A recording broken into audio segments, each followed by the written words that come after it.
एक बार नाम लगा दीजिएगा, फिर उनका भी परिचय हम करवा दें कि आखिर कौन कौन से मेहमान और आज के दिन हमारे साथ हैं। देखिए, बात हम कर रहे हैं, दो हमारे मेहमान फिलहाल जुड़ गए हैं। जय एलायंस जो कि क्रिकेट कमेंटेटर है स्टूडियो में एलायंस, वहीं अभिजीत सिन्हा की बात करूं जो कि फिलहाल इस समय जुड़ चुके हैं लाइव में, और ऊपर करी हिमांशु चतुर्वेदी, फाउंडर हैं गुरु फाउंडेशन स्पोर्ट्स के। बहुत बहुत स्वागत है आप लोगों का सर न्यूज इंडिया में। हिमांशु जी, शुरुआत अब होने जा रही है बहुत जल्द, केवल 100 दिन है, काउंटडाउन शुरू हो चुका है। कैसे देख रहे हैं मुकाबले को, क्योंकि देख पर्व की तरह है, 4 सालों तक इंतजार हम करते हैं इस घड़ी का। देखिए, अगर हम इस पर्टिकुलर वर्ल्ड कप की बात करें, बहुत इंटरेस्टिंग होगा, क्योंकि अगर हम इससे पहला वर्ल्ड कप देखें 19 का, उसमें भारत की परफॉर्मेंस बहुत ही ज्यादा अच्छी है जी। हम नहीं जीते, बट परफॉर्मेंस वाइज अगर आप देखें तो ऑलमोस्ट जो हमारी टैली ऑफ मैचेस है बहुत ज्यादा इंटरेस्टिंग। बट एक पॉइंट जो थोड़ा चिंता का विषय यहाँ पे हमारे पास होता है वो ये है कि जो परसेंटेज हमारी टॉप टीम्स के साथ है विनिंग की, वो बहुत ज्यादा कम है। स्पेशली जो हम फर्स्ट मैच खेल रहे हैं वो सिर्फ 33% हम जो है ऑस्ट्रेलिया से जीते हैं। तो ये जो परसेंटेज ऊपर की जो टॉप 4 टीमों के साथ में हमारी विनिंग की है, वो थोड़ा सा एक फिगर थोड़ा सा हमारे को परेशान करता है। तो जो पहला मैच है हमारे लिए वो टर्निंग पॉइंट होगा, कॉन्फिडेंस लेवल बढ़ाएगा, क्योंकि अगर हम फर्स्ट मैच में ऑस्ट्रेलिया को टेक ओवर करेगा, पुराना हम 1975 से देखना शुरू करें तो ऑस्ट्रेलिया से हमारे विनिंग सिर्फ 33% हुई।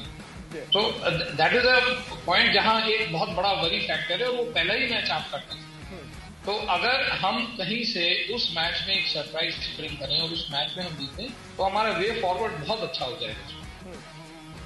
चलिए अभिजीत जी, कैसे देख रहे हैं, क्योंकि देखिए भारत के मुकाबले जो हैं अब घरेलू मैदान पर होने वाले हैं। सन 2011 वाला इतिहास क्या आप दोहरा पाएंगे हम, क्योंकि इंतजार इसीलिए हमने जिक्र किया है कि इस बार वर्ल्ड कप हमारा होगा। जी हाँ, मेरे को तो यही लगता है, क्योंकि इंडिया को एक चीज जो है वो है होम एडवांटेज, अपने कंट्री के अंदर खेलना। पर खाली एडवांटेज नहीं होता है, टीम को प्रेशर भी बहुत होता है, क्योंकि पब्लिक की उम्मीदें बहुत बढ़ जाती हैं।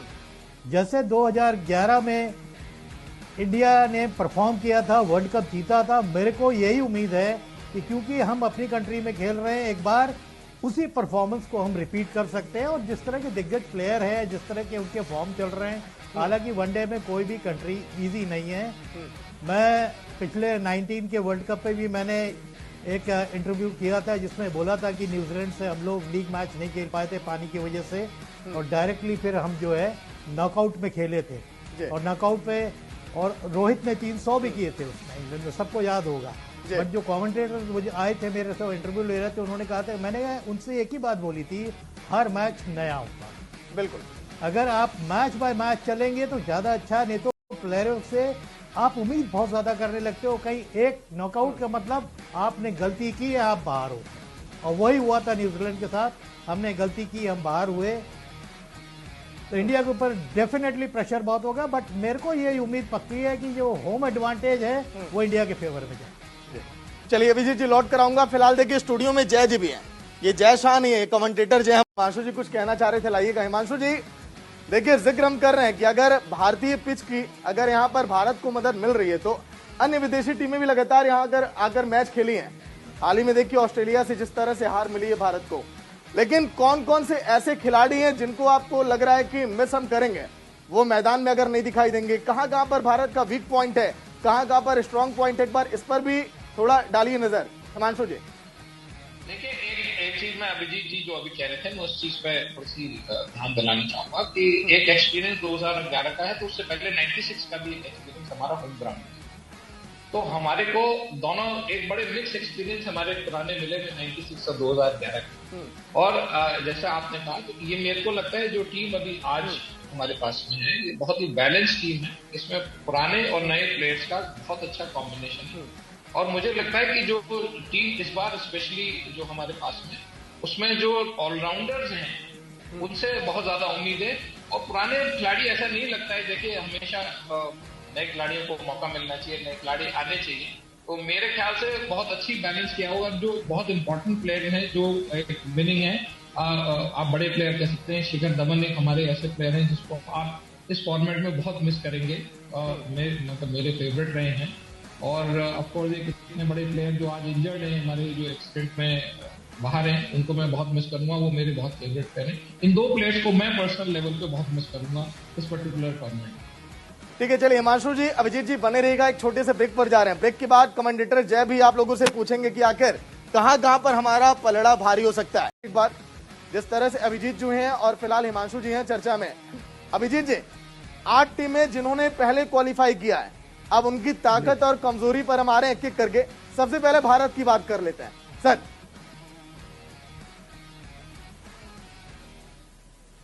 जी, भारत का सबसे बड़ा प्लस पॉइंट है ऊपर के जो 3 टॉप ऑर्डर कौन रहेंगे, 2 तो मालूम है जी भाई, आपके पास रोहित है, विराट है। अब नए यंगस्टर्स में आप किसको चांस देते हैं, कौन आता है वेस्ट इंडीज टूर से निकल के, आप किसको वर्ल्ड कप के स्क्वाड में डालते हैं। अच्छे फॉर्म पे है, ऋतुराज गायकवाड़ है, यशस्वी जायसवाल है, रेहाने हैं जो अच्छे फॉर्म पे है, तो वो देखना है। प्लस हमारे जो इंडियन विकेट में स्पिनर्स क्या हमारा साथ देंगे, और मीडियम पेसर्स तो उनको मालूम है कहां बॉल करना है, वो अपने ही विकेटों में खेल रहे हैं। एडवांटेज ये है कि आप अपने विकेटों को पहचानते हैं जितने भी ग्राउंड इंडिया के हैं, और उसी हिसाब से, और कीपर आपके पास अच्छा ही है, आपके पास जो बैटिंग कर लेगा, चाहे संजू सैमसन रहे या ईशान किशन रहे। देखते हैं कौन आता है। बट इंडिया का होम एडवांटेज है, मैंने हमेशा बोला कि होम एडवांटेज बहुत होता है, क्योंकि जब क्राउड आपको चेयरअप करता है, प्लेयर भी पंप अप हो जाते हैं ग्राउंड के अंदर भी कि हम अच्छा परफॉर्म करें, और लोग जो हमें सपोर्ट कर रहे हैं उनके जो भी उनके ख्वाब है, उनके ख्वाबों को हम पूरा करके दें। देखिए हिमांशु जी, 2 कीपरों का जिक्र कर दिया अभिजीत जी ने, लेकिन एक खिलाड़ी जिसे हम देखिए बहुत ज्यादा मिस करने वाले हैं, वो तो आप जान ही रहे हैं, जिस तरह से चोट से अभी उभर नहीं पा रहे हमारे बहुत दिग्गज खिलाड़ी। लेकिन क्या लग रहा है, इन 2 खिलाड़ियों जो है इस समय कमी पूरी कर पाएंगे क्या? ऋषभ पंत की बात हम कर रहे हैं हिमांशु जी। बिल्कुल, ऋषभ पंत मेरे फेवरेट हैं। जब पहली बार वो आईपीएल खेले थे और मैंने उनको क्लेम किया था कि he is one of the finest players in year to come. ये मेरा पहला क्लेम था जिस दिन उन्होंने पहली बार आईपीएल खेली, और मैं मतलब करीब 15-16 साल हो ही गए टीवी पे बैठे हुए, जब से आईपीएल है, 9 आईपीएल कर लिए हैं, बहुत सारी वर्ल्ड कप कर लिया है। तो मेरा ये मानना है कि पर संजू सैमसन के ऊपर मैं ज्यादा अपना विश्वास वो करना चाहूंगा, क्योंकि जब बड़े मैचेस होते हैं तो आपको एक्सपीरियंस प्लेयर का जो एक्सपोजर होता है वो बहुत काम आता है।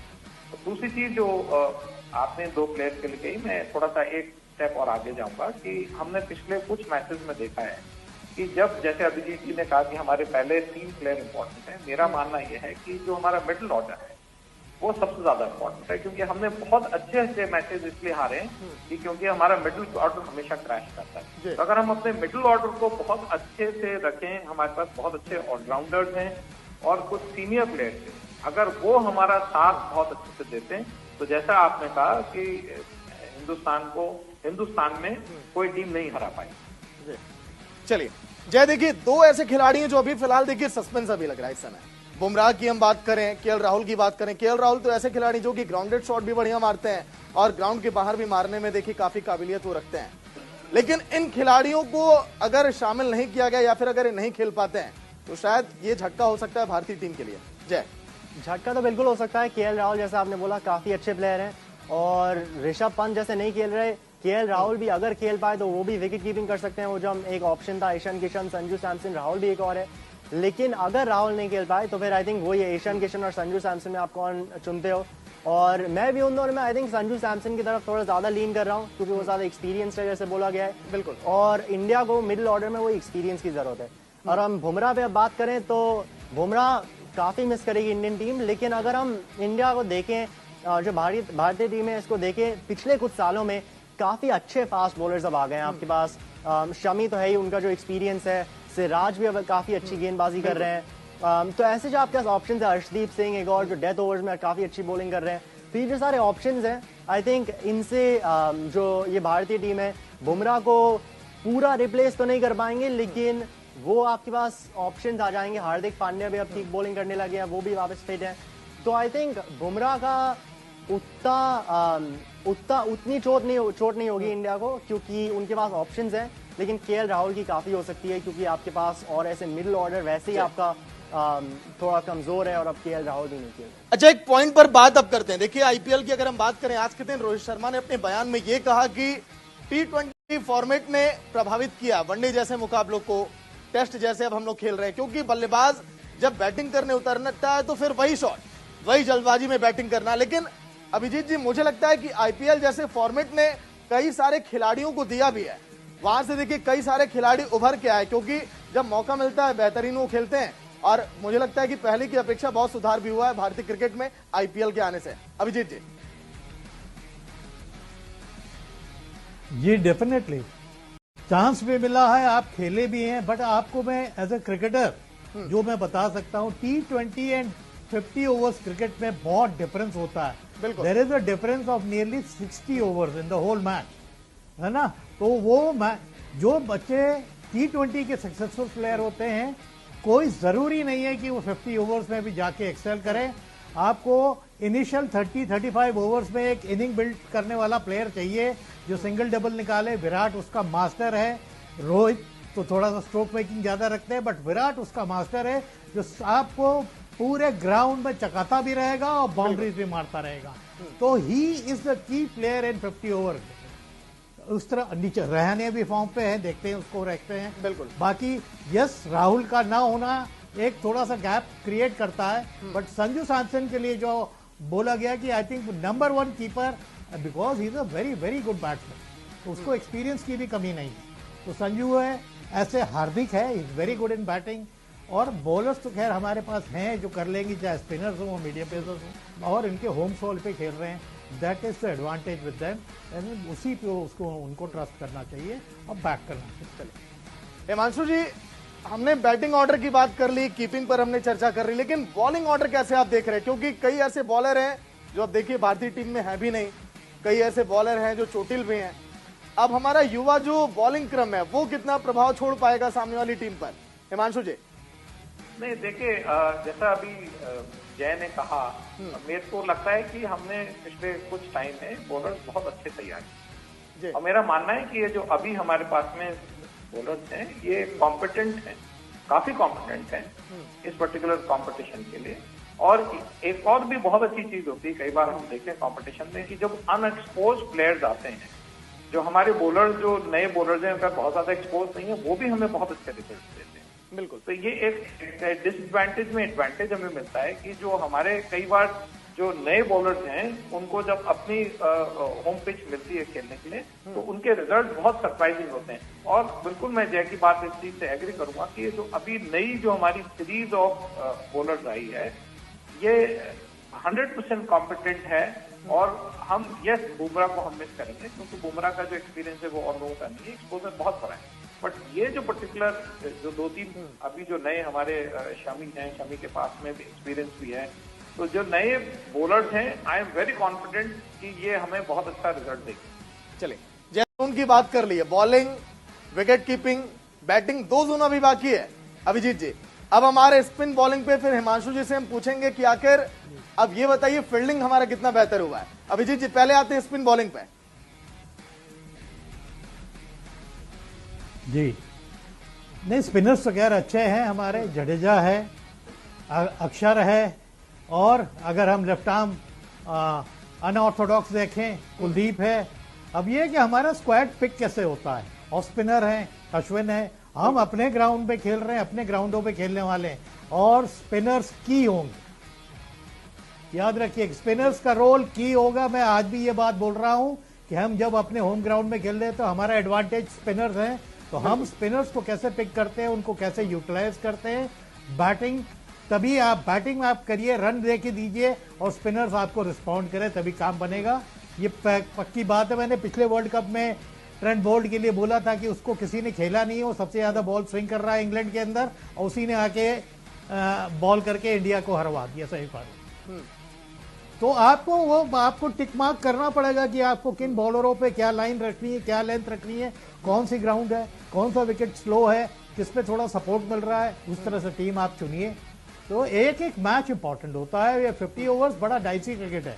T20 तो आप निकाल लेते हो, टेस्ट क्रिकेट में आप सर्वाइव नहीं कर सकते, आपको पूरा क्रिकेट खेलना होगा। बट वनडे जो है ना, ये बीच का क्रिकेट है and it's very dicey cricket. चलिए, वैसे क्रिकेट में कहा जाता है कि अगर आपने कैच छोड़ दिया तो आपने मैच छोड़ दिया। भारत की फील्डिंग में कितना सुधार हुआ है, क्योंकि विराट कोहली की बात करें, रहाणे की बात करें, चाहे हम जडेजा की हम बात करें या फिर रोहित शर्मा की बात करें, देखिए हिमांशु जी, ये वो हमारे फुर्तीले फील्डर्स हैं जिन्होंने देखिए बहुत ज्यादा मेहनत की है और जो स्तर है फील्डिंग का, मुझे लगता है कि इस समय पहले की अपेक्षा ऊपर गया है फील्डिंग का। हिमांशु जी, देखिए अभी एक चीज हम लोग डिस्कस कर रहे थे कि आईपीएल ने 20 में फॉर्मेट है और ये 50 का फॉर्मेट। तो बाय डिफॉल्ट क्या है कि जो 20 जो प्लेयर्स खेले हैं उनकी फिटनेस लेवल इतनी हाई हो गई है कि वो फिटनेस लेवल और जो फील्डिंग का स्टैंडर्ड हाई हुआ है वो we must thank IPL to quite an extent. कि जो आज हमारे प्लेयर्स इतने फुर्तीले हो गए हैं और जो जिस तरीके के वो कैचेस वो पकड़ते हैं और जिस तरीके की डाइविंग करते हैं और डू एंड डाई करते हैं, वो हमारे को बहुत फायदा देगा। और फिटनेस लेवल आप अगर पिछले, हम अगर दशक तो मैं नहीं कह सकता, दशक ज्यादा हो जाएगा, पर अगर पिछले 5-6-7 साल में देखें तो हमारे ख्याल से हम वर्ल्ड क्लास हो गए। जो एक हम जॉन्टी रोड्स को देखा करते थे, तो मेरे को दोबारा पुराना जमाना याद आता है जो एकनाथ सोलकर हुआ करते थे कि उनके पास से कभी आप बॉल ही नहीं निकाल सकते थे, कोई कैच छूटता ही नहीं था उनके साथ में। उनके हाथ में एक कहते थे चुंबक लगी हुई होती थी कि वो फॉरवर्ड शॉट लेग और वहां खड़े होते थे तो बॉल पिच पे ही कैच करते थे। तो मेरे को लगता है अभी जो ये जो कुछ है, जडेजा है, विराट कोहली हैं, अक्षर पटेल हैं, राहुल भी हैं, और ये सब जो प्लेयर्स हैं जो नया, ये जो बुमराह भी हैं, मतलब इसमें अभी बुमराह हम स्मिथ, तो बाकी के, और आप संजू सैमसन को देखिए, fitness is amazing, the way he keeps the wicket at the back. तो समरसॉल्टिंग करवा लीजिए जिम्नास्ट की तरह। तो अब हमारी जो फिटनेस लेवल है वो बहुत ज्यादा हो गई है, वर्ल्ड क्लास। जो किसी जमाने में कहा जाता था कि South African players are to be watch, की फिटनेस उनकी कितनी आउटस्टैंडिंग है, या इंग्लैंड के प्लेयर्स बहुत ज्यादा फिट हैं, तो आज हम एट पार इन फिटनेस किसी भी टीम से कर सकते हैं। और ये बहुत बड़ा कंट्रीब्यूशन मेरा मानना है आईपीएल का है। ये जो मर्ज हुए हैं प्लेयर्स, जो आपस में मर्ज होकर खेलना एक टीम में, तो जो आपको कंपटीशन होता है वो डिफरेंट होता है। जी देखिए, अभी अन्य टीमों पर भी चर्चा करनी है, लेकिन जो आप सबसे मेन पॉइंट है, विराट कोहली की बात करें, जब उन्होंने कप्तानी की थी तो कोई बड़ा खिताब भारत जीत नहीं पाया था। फिर उसके बाद उन्होंने जब कप्तानी छोड़ी तो सामने आ गए रोहित शर्मा। लेकिन इस वर्ल्ड कप के पहले चर्चाएं बार बार ये होने लगी कि कहीं ऐसा ना हो कि कप्तानी में बदलाव किया जाए, हार्दिक पांड्या को आगे लाया जाए, क्योंकि आईपीएल के मुकाबलों में जिस तरह से उन्होंने कप्तानी की, जीत प्राप्त की, उससे उनकी वैल्यू बहुत ज्यादा बढ़ी है। लेकिन रोहित शर्मा की कप्तानी में देखिए बहुत ज्यादा दबाव होगा रोहित शर्मा के ऊपर भी, और इस वर्ल्ड कप को जीतना भी उनके ऊपर बहुत बड़ी जिम्मेदारी होगी। खिलाड़ी हैं अभिजीत जी, मैं बात कर रहा हूं अपने उन 10 शहरों की जहां पर मुकाबले होने वाले हैं, किस तरह से देख रहे हैं, और भारतीय टीम यहां पर कितने आत्मविश्वास से भरी होगी जब अपने होम ग्राउंड पर खेलेगी? सर अभिजीत जी। नहीं, जैसे जय ने बोला वो बहुत सही बात बोली कि जब आप अपने होम ग्राउंड्स में खेलते हैं तो आपको क्राउड का बहुत बड़ा सपोर्ट मिलता है। विकेटों को आप पहचानते हैं, उन्हीं विकेटों में आप पले हैं, बड़े हुए हैं, खेले हुए हैं। ऐसी जगह अगर आप खेल रहे हैं उसका एडवांटेज नहीं ले पा रहे हैं तो बड़ी दुर्भाग्य की बात होगी। हर कंट्री में यही होता है। जो भी कंट्री जो होस्ट होती है वो अपने एडवांटेज पे विकेटें भी रखती है, बनाती भी है, और वो लोग जानते भी हैं अपने विकेटों को। तो ये प्लेयर्स बहुत एक्सपीरियंस हैं, टॉप क्लास प्लेयर्स हैं, कंट्री के लिए खेल रहे हैं, स्टेट में खेल चुके हैं सालों साल। तो इनको मालूम होना चाहिए कि हमारी उनकी प्रिपरेशन किस तरह चाहिए इन सब ग्राउंड्स में, कौन सा ग्राउंड ग्रासी है, कौन सा जो है स्पिनिंग ट्रैक है, कौन सा है जो बैटिंग विकेट है, ये सब मालूम रहता है इनको। और इतनी बड़ी जो थिंक टैंक इनके साथ चल रही है इस समय, जो बीसीसीआई ने दे रखी है, वो काहे के लिए? इसी पे गाइड करने के लिए। अच्छा, तो मेरे हिसाब से लखनऊ से इस समय जुड़े हैं लाइव में, जानते हैं एकाना स्टेडियम कितना महत्वपूर्ण होगा भारतीयों के लिए? बता नहीं सकते। देखिए एकाना स्टेडियम में जो पिछले कुछ मैचेस हुए थे वो बड़ी डिसअपॉइंटिंग विकेट था वो, है ना। बट अभी सुन रहे हैं कि वो कुछ नया विकेट रिले कर रहे हैं इस मैच के लिए। भगवान करे कि वो विकेट थोड़ा सपोर्ट करने वाला हो, सपोर्टिंग विकेट हो। और लखनऊ में जो इतना पेपर वालों ने क्रिटिसाइज किया था विकेट को लेके, बड़े लो स्कोरिंग मैच हुए थे, ये नहीं होना चाहिए, विकेट बहुत अच्छा मिलना चाहिए। चलिए हिमांशु जी, भारत के अलावा और कौन सी ऐसी टीम आपको दिखाई देती है जो भारतीय पिच से बहुत ज्यादा परिचित है, जो लग रहा है कि हाँ बेहतरीन यहाँ पर कमाल कर सकती है, क्या एशियाई देश भी उसमें हो सकते हैं क्या? देखिए, एशियाई देश में अगर आप देखें तो मैं एक श्रीलंका को देखता हूँ कि जो अभी क्वालिफाई होना बाकी है, श्रीलंका जब क्वालिफाई आती है।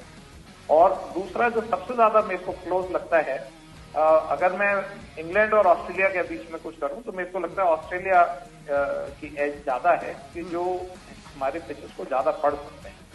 क्योंकि अगर हम पास में भी देखें तो ऑस्ट्रेलिया की परफॉर्मेंस हमारे यहाँ जब भी वो आए हैं कंपैरेटिवली बहुत अच्छी रही। तो as a visiting team data निकाल के कैलकुलेट इसमें करें, स्पेशली इस फॉर्मेट ऑफ गेम में, टेस्ट फॉर्मेट की मैं नहीं बात करता हूँ, तो उसमें अगर आप देखें तो ऑस्ट्रेलिया की परफॉर्मेंस बहुत अच्छी है।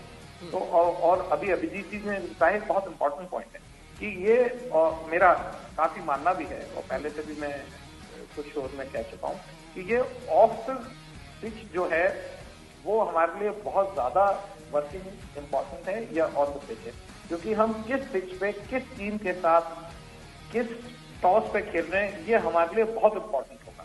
तो ये जितना बड़ा थिंक टैंक हमारे साथ में, उसके लिए बहुत बड़ा चैलेंज है कि हर पर्टिकुलर जैसे 10 वेन्यू पे कौन से प्लेयर, किसका होम ग्राउंड, किसकी परफॉर्मेंस, किसी स्ट्रैटेजिक, ये बहुत सारी चीजों को काम ऑफ द फील्ड करना बहुत जरूरी है। अगर हम कहीं भी वहां थोड़े से में भी गलती कर गए तो हमारे लिए हर मैच भारी पड़ सकता है।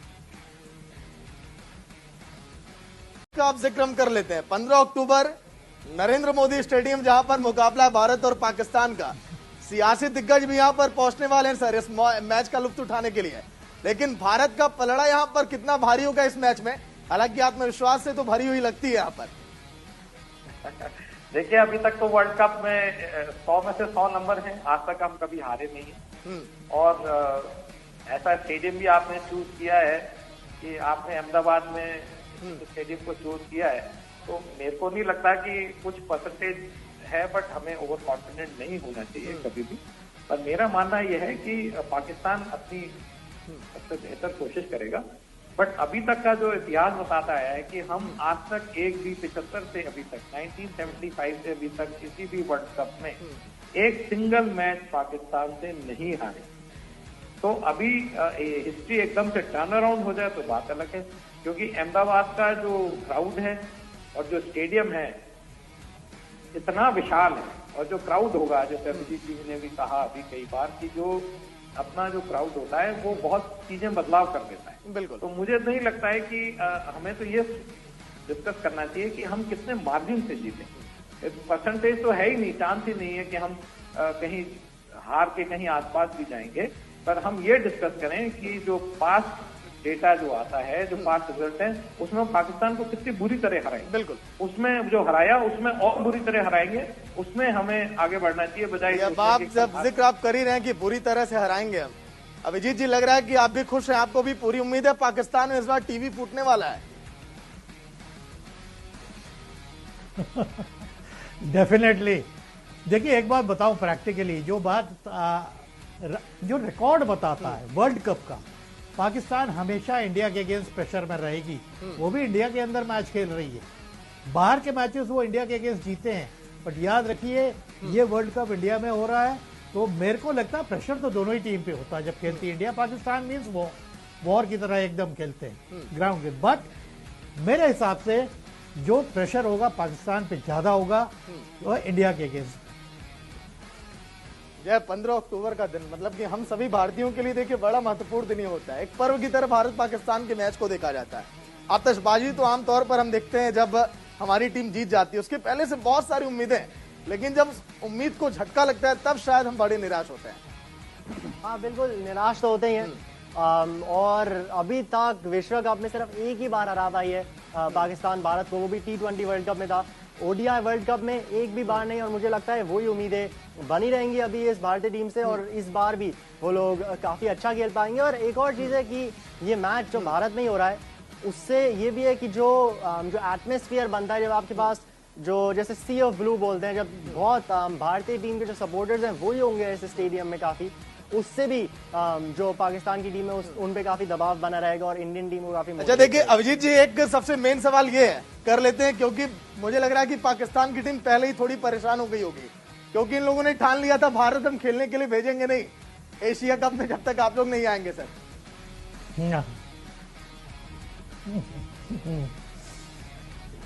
जी अभिजीत जी बोलिए। डेफिनेटली ये प्रेशर तो है, उनको मालूम है इंडिया के अंदर खेलना इतना आसान नहीं है। चलिए अच्छा, बांग्लादेश के मैच पर एक बार आइएगा।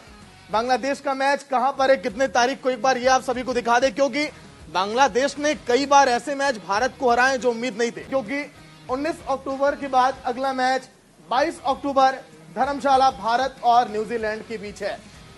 हिमांशु जी, धर्मशाला की पिच कितनी बेहतर आपको लग रही है जब भारत और न्यूजीलैंड जब आमने सामने होंगे? क्योंकि न्यूजीलैंड को कई बार देखा गया कि स्पिनर्स को भी ये लोग बढ़िया खेलते हैं, फास्टर्स को भी ये बढ़िया खेलते हैं। यहां पर क्या मदद मिलेगी भारत को?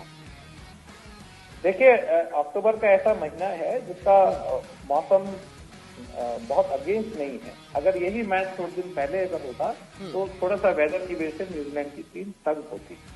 मेरा मानना यह है कि इक्वल वेदर कंडीशन उनको कुछ मिलती है कुछ उनके कंट्री की जैसी जब हम अक्टूबर के महीने में वहां जाते हैं। और न्यूजीलैंड के साथ जब हम खेलें तो आई थिंक मेरा मानना यह है कि धर्मशाला के पिच पे हमारे को ज्यादा स्पिनर्स यूज करने चाहिए, क्योंकि वो हमारे लिए एक बहुत बड़ा एडवांटेज होगा वहां पे, बजाय हम न्यूजीलैंड को काउंटर करके और 3 बॉलर को ज्यादा काउंटर करें। क्योंकि वहां ये इम्पोर्टेंट होगा हमारे लिए। धर्मशाला की पिच पे अगर हम पहले भी देखें तो जो रिकॉर्ड भी कहता है कि spinners have held turn around the matches. So I think that it will depend on what kind of spinners and who clicks from our side at that particular day on spinning side. That will be a turning point for me in Dharamshala. ठीक है, चलिए 29 अक्टूबर का match आप देखिए लखनऊ में, यानी कि Kanha stadium में भारत और इंग्लैंड के बीच है। हालांकि अभी वहां की पिच को बनाया जा रहा है। लखनऊ की बात करें, भारत और इंग्लैंड के बीच पहला मुकाबला सन 1975 में जब वर्ल्ड कप की शुरुआत हुई थी तब भी हुआ था। लेकिन अब 29 अक्टूबर का मुकाबला, हिमांशु जी देखिए कितना खास होगा। अभिजीत जी आपसे मैं पूछ लेता हूं सर, अभी आप जिक्र कर ही रहे थे लखनऊ की पिच का, लेकिन 29 अक्टूबर बहुत अहम दिन है सर।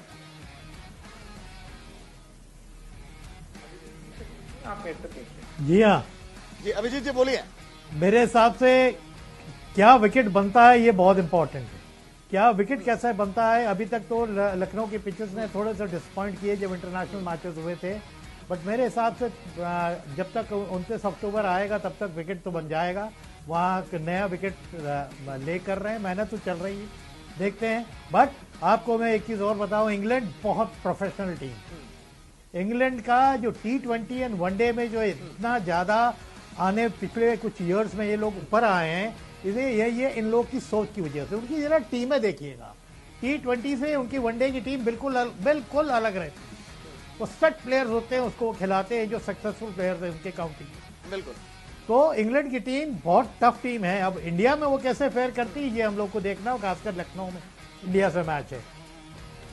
चलिए ठीक है अभिजीत जी, हिमांशु जी बहुत बहुत शुक्रिया। मुझे लगता है कि बहुत सारे व्यूज आने वाले हैं जिस तरह से आप लोगों ने चर्चा पर प्रकाश डाला है।